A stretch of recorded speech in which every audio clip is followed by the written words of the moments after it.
Go. We spent our honeymoon in a Service station. by Jacqueline Cordray. Everything had gone so well. Our storybook wedding, except for the very first wet, accumulative snowfall of the season, had come off with only our hitch, and we were on our way to Park South for an off-season honeymoon. Little did we know that we would spend that time we look back on and remember, largely in a Service station.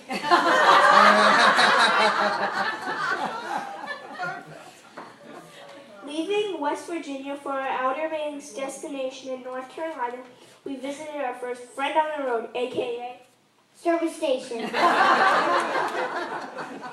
in the very next town. My cautious bridegroom decided that it would be wise to have the snow sheds put up. So there we stood at almost midnight, conspicuous by my white orchid, Jackie Kennedy pillbox, hat, and black fox muff in a cold.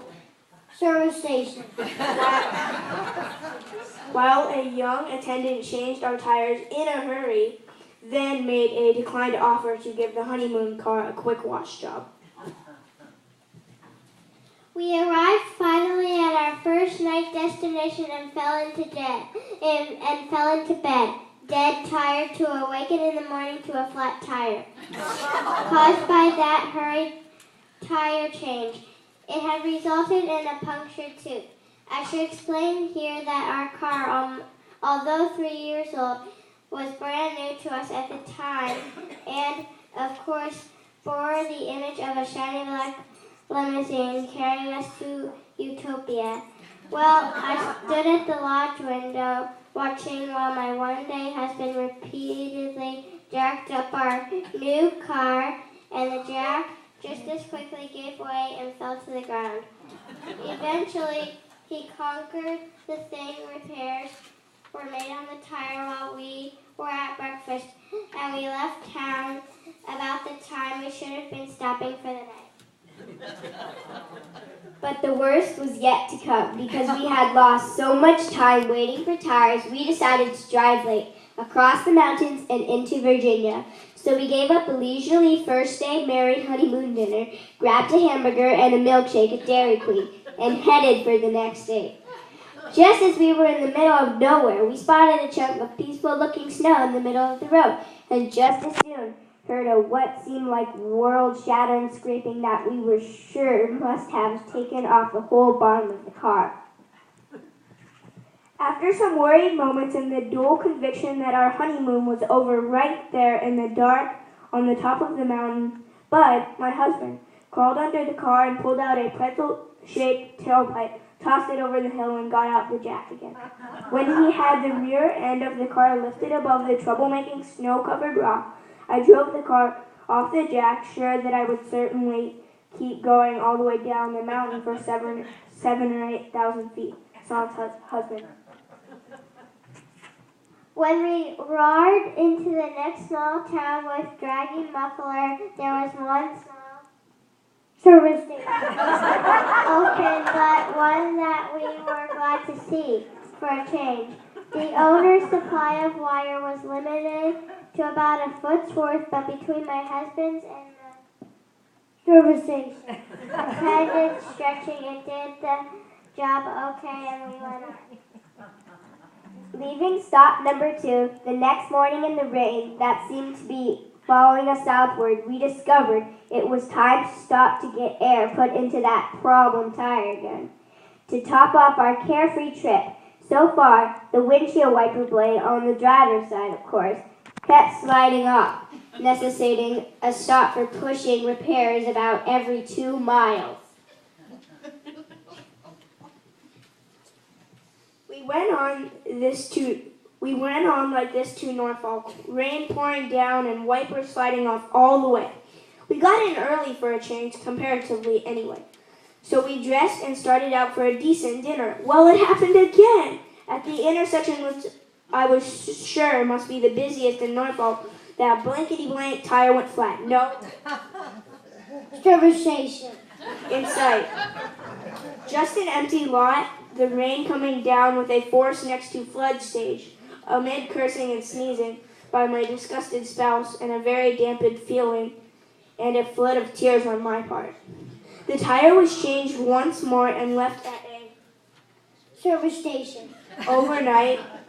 To be sure, it was patched right this time.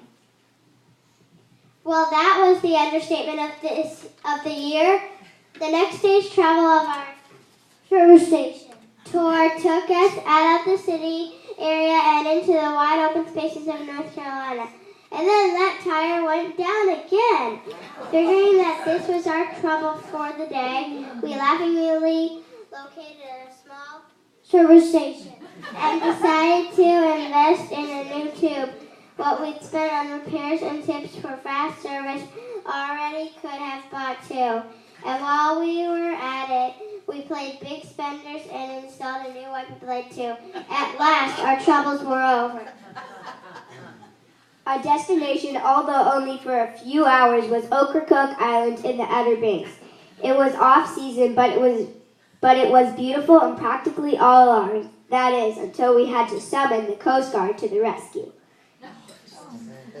With an eye to catching the early ferry back to the next island, we stopped for 1 minute to get a last view of the ocean from Ocracoke.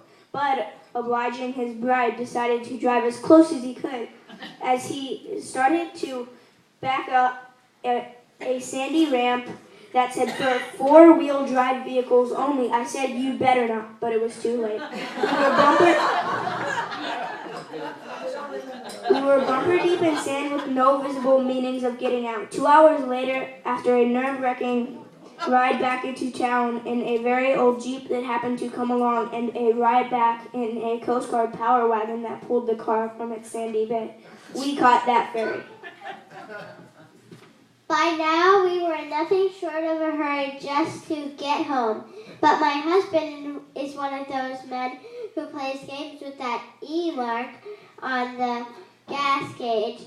He'll drive on and on, risking running out as long as he thinks he'll find a fast service station or cheaper gas up ahead. Well, the next thing we discovered is that this just isn't done in an island community that's mostly closed in the winter. We drove and drove in our eagerness to catch the next ferry until we passed by and it was the last open service station. Finally convinced, Bud turned around and headed back to it. And this time, luck was with us. The gas-eating monster coughed dry just as we coasted into the general store service station. Over that hurdle, we got to the next island on a ferry, which we were sure wandered around lost in the middle of the Atlantic for a while. Soon after we landed, the car's temperature gauge started going wild, and once more we pulled into a service station. with the welcome light. Nothing was wrong, apparently, but the thing continued to push its way upward, off, and on during the rest of the trip. As we were crossing to the mainland on a bridge that must be as long as a fish story is tall, we heard a scraping noise once again, but this time it was bumping, like a muffler falling off. Just hope there's a service station at the end of this bridge, Bud said. And as I strained my eyes to see what the lighted sign up ahead said, I hoped. There was one. Well, actually, it was a general store that sold gas on the side. Their water supply was lower than our first helpers. They had none. So Bud, the attendant just minded the store, took that sturdy foot we picked up in Virginia, stretched it, and rewired the muffler well enough to get our nice destination. In the morning, we set out to buy a new muffler. That muffler installation was the longest Service station. visit yet, but we laid out $10 more for fast service. 3 boys went to work on it, and we left there about the middle of the afternoon. Now surely we could make it home without further incident, but just as we got far enough out of town that it would be foolish to go back, the muffler began to rattle. It rattled incessantly all the way to Virginia, where we spent the night. In our eagerness to get home, we loaded the car before dawn the next day and started out.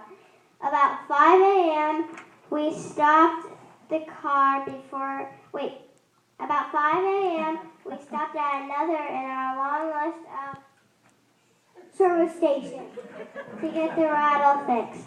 The grease pit there made it impossible to repair it, however, so we kept heading homeward, rattling all the way. Most people look back on their honeymoon as one whirl of dinners, dancing, and happy times. Ours, it was so jinxed, it was ridiculous. We had to cut it short because our money went for car repairs. We had a honeymoon dinner only one night. It seemed as though we traveled constantly, and we didn't have time to see one movie or dance one step. But we'll never forget it. How could we after 6 or 7 more trips to Service station. that muffler's still rattling?